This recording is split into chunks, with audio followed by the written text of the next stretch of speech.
नमस्कार, राधे राधे, जय श्री कृष्णा। अब हम बात करेंगे 2026 धनु राशि वालों के लिए कैसा रहेगा।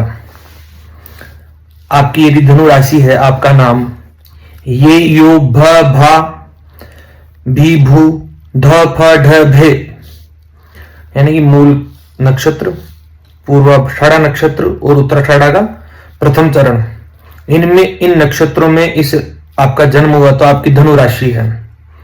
इन अक्षरों से आपका नाम प्रारंभ होता है तो आपकी धनु राशि है। या अपनी जन्म पत्रिका में पता कर सकते हैं कि मेरा चंद्रमा किस राशि में स्थित है।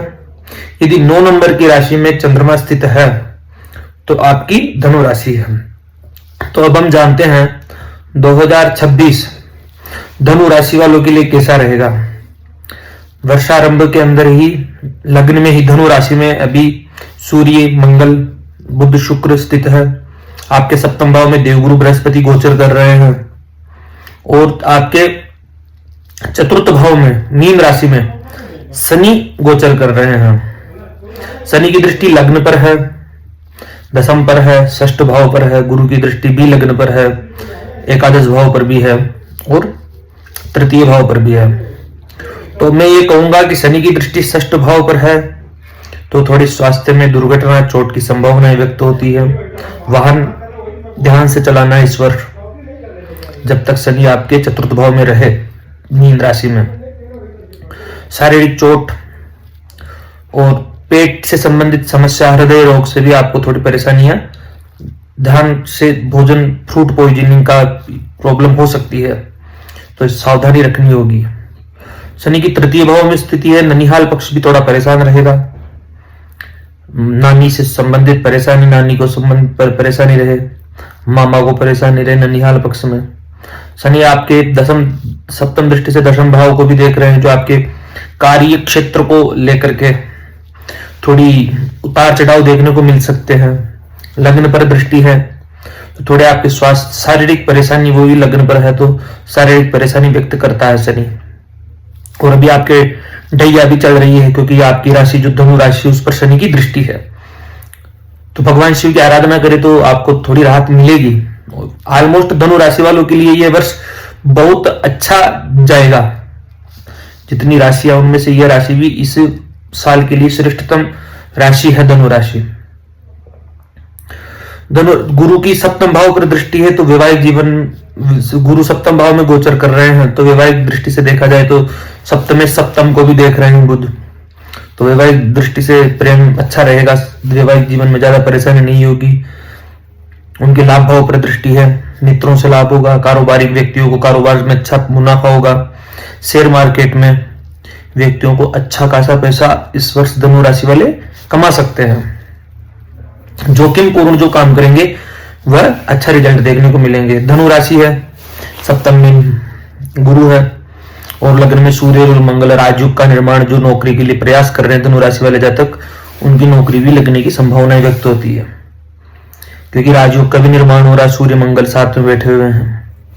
तो अब हम क्या कहती है, आपका संपूर्ण फलादेश में आपको इस वर्ष के लिए बता देता हूं। व्यवसाय की दृष्टि से यह वर्ष अग्रसर लाभकारी रहेगा आपके लिए, जिससे आर्थिक स्थिति में स्थिरता दिखाई देगी। कार्य व्यवसाय विस्तार योजना में प्रयास करने पर सफलता मिल सकती है। यदि आप कोई व्यवसाय करना चाह रहे हो और उसकी यानी कि उसको विस्तार देना चाहते हो व्यवसाय को, तो यह वर्ष आपके लिए श्रेष्ठतम रहेगा।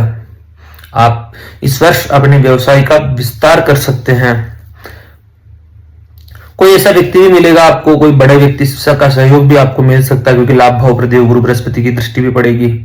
1 जून के बाद में अष्टम भाव में आपके गुरु आ जाएंगे तो थोड़ा 1 जून के बाद में थोड़ा सावधानी बरतिएगा। वाहन इत्यादि से खर्चा अत्यधिक होगा उस समय।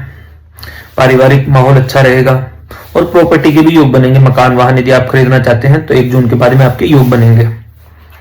फिर आगे देखें, परिवार में मंगलकृत कार्य संपादित होने में आवश्यकता से अधिक व्यय होगा। कोई घर में ऐसा कार्य हो जो मंगल का काम हो, उसके होने से जितने में ये वो संपादित हो सकता है उससे अत्यधिक उसमें व्यय हो जाएगा।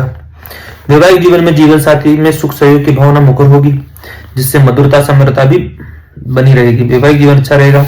विद्यार्थियों के लिए वर्ष प्रतियोगी परीक्षा के लिए सफलता सूचक रहेगा। अनैतिक कार्य, सट्टे, लॉटरी, अन्य जोखिम पूर्ण कार्य से धन की प्राप्ति हो सकती है। परंतु अनैतिक कार्य से बचकर काम करना आपके लिए बुद्धिमानी हो सकती है। अनैतिक कार्य न करें इस वर्ष।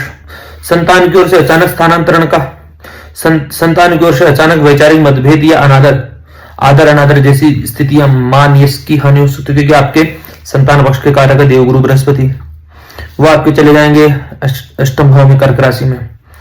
तो उस समय थोड़ी परेशानियां 1 जून के बाद में संतान की ओर से देखने को मिल सकती है। नौकरी में अचानक पदोन्नति के साथ अनुकूल स्थानांतरण का लाभ भी प्राप्त हो सकता है। जो नौकरी पेशा वर्ग है उनके लिए सही समय रहेगा। यदि आप राजनीति में है या अभिनेता है, किसी क्षेत्र के कलाकार है या इस वर्ष है, तो आपको इस वर्ष अपने प्रयासों से अधिकतर सफलता के आसार बनते हैं। और यदि आप प्रशासनिक अधिकारी है तो आपके कार्य कुशलता से प्रभावित होकर संभावित मंत्रालय द्वारा प्रशंसा या पदवृत्ति की अनुशंसा की जा सकती है, यानी कि आपके पदोन्नति के भी चांस है इस वर्ष। अचानक परिवार से दूर दराज की तीर्थ यात्रा भी संभव है। किसी वाद विवाद में उलझना आपके लिए अहितकर हो सकता है। वाद विवाद में न उलझे।